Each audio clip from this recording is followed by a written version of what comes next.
moi, je viens de la Chopo pour environ une dizaine de jours pour plusieurs volets de la mission, notamment la réhabilitation du site de Chitouagenia, aussi la visite de la tour à Yangami, la problématique de la pollution de la rivière Aruime à la suite des exploitations minières illégales. Voilà ce qui m'a conduit là-bas. Et j'ai raconté évidemment beaucoup de défis. Au niveau de la tour à feu, c'était quelque chose de très très positif parce que j'ai pu escalader moi-même les cinquantaines de kilomètres, de mètres de distance pour aller voir les appareils placés là-bas qui font le monitoring de la capacité de nos forêts à séquestrer le carbone. Et cela me permet de voir dans quelle mesure certifier le carbone congolais réellement avec des données fiables, le mettre dans le registre du carbone congolais et les amener au niveau du marché international pour que finalement les Congolais puissent bénéficier de leur potentiel environnemental, notamment les massifs forestiers qui constituent aujourd'hui la réponse basée sur la nature face à la donne du réchauffement climatique. Et concernant la pollution de la rivière Aruime, là c'était un grand défi. Nous avons fait Banalia, on a remonté une centaine de kilomètres de Banalia, et en amont donc de la rivière Aruime. Ensuite, en aval de la rivière Aruime, c'est à Basoko, où nous avons pris des décisions importantes parce que nous nous sommes butés à une situation pas correcte. Il y a une entreprise qui est là-bas, chinoise d'origine. Elle est détentrice de permis de recherche, mais elle s'est donnée à l'exploitation depuis le 26 janvier 2021. Donc aujourd'hui, une année en train d'exploiter alors qu'elle n'est détentrice que de permis de recherche. Et il y a eu des dégâts au niveau de l'environnement, notamment la rupture de l'équilibre des écosystèmes aquatiques, la rareté des poissons et parfois il n'y a plus rien.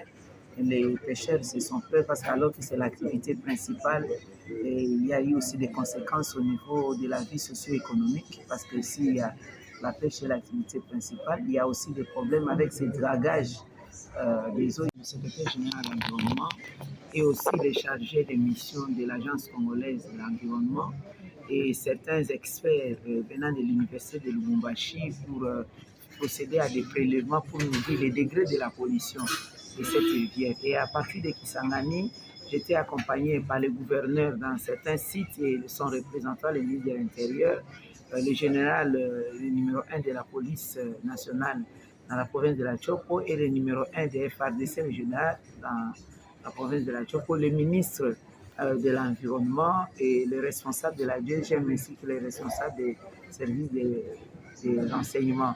Donc, un peu toute la panoplie des autorités politico-administratives pour que chacun à son niveau puisse exécuter ces mesures. Bon, il faut souligner qu'il y a absence d'un représentant du secteur des mines à Basoko parce que très longtemps, Basoko n'a pas été répertorié parmi les territoires qui possédaient des sites miniers.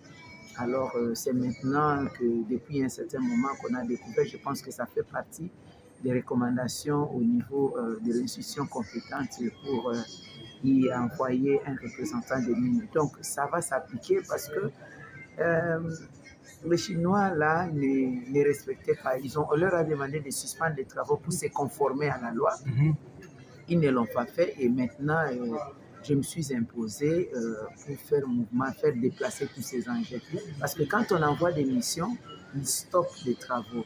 Et lorsqu'on tourne les dos, ils continuent à travailler 24 heures sur 24. J'avais essayé d'ailleurs un de robots, un des grades robotisés, où j'ai fait tourner la machine pendant une heure, de 11h20 à 12h20. Bon, on a vu la récolte, si je peux utiliser cette expression, de 6,2 grammes d'or alors qu'ils n'ont plus que de manière superficielle. Et ils travaillent 24 heures sur 24 à plus de 6 mètres de profondeur de la rivière. Donc, c'est ce qui crée vraiment des perturbations totales. Donc, ils pratiquent l'exploitation à outrance avec ces 6 machines, alors qu'ils n'ont que des permis de recherche. Et tous ces travaux de recherche, ils n'ont jamais présenté un seul dossier ni un seul gramme d'or à l'institution attitrée, c'est-à-dire à la division des mines à la Tchop.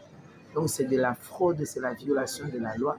C'est pourquoi nos décisions ont tenu compte des lois et règlements de la République en la matière, des droits de la population et aussi